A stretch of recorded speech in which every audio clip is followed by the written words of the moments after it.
Vous pouvez nous expliquer un petit peu? Je m'intéresse surtout à ce qui disparaît, en fait, aux tensions liées aux disparitions.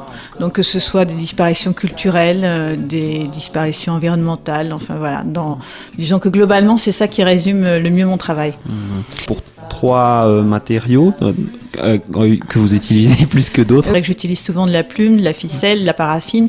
En fait, j'aime assez bien bricoler. J'aime bien le côté originel des matériaux. Et puis aussi ce que ça véhicule. Par exemple, la paraffine, c'est très blanc, ça se coule dans le moule, et en même temps, c'est issu du pétrole. C'est pas aussi innocent que ça en a l'air. Voilà, il y a des connotations liées aux matériaux qui m'amusent et qui m'intéressent aussi.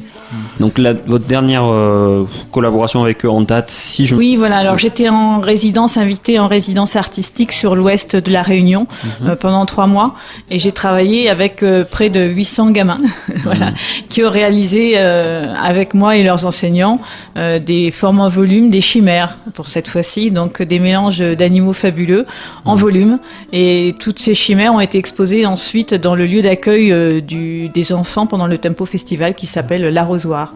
Le festival Le Tempo, c'était début mai, pendant 4 jours début mai. Des arts plastiques, puisque vous êtes aussi...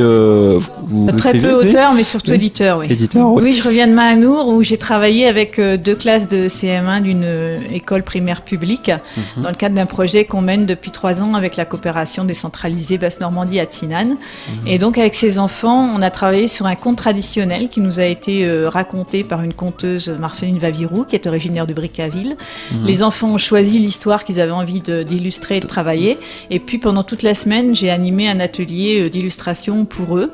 Et le livre issu de cette collaboration sortira en fin d'année. Les enfants d'Atsinane recevront ce livre-là qu'ils ont fait, et aussi l'ouvrage qu'auront fait les enfants de Normandie, puisque c'est un travail d'échange entre 2 écoles en fait. Donc les 2 écoles reçoivent les 2 livres. Et donc cet ouvrage il sort à la fin 2014, c'est bien ça? Oui, à la fin de l'année. Voilà, on va le distribuer. On va d'abord faire le volet normand en septembre.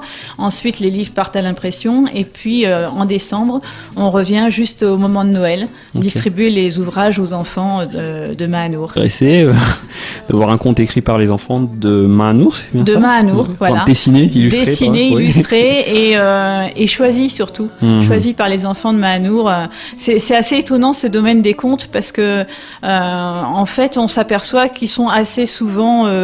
ils font peur, mais c'est ça qui plaît aux mômes. Ça apprend des choses aussi. Oui. Merci beaucoup, Sophie Vazin. Je vous en prie. Et prenez ce livre quand il sortira à la fin de l'année. Merci. Au revoir à tous. Au revoir.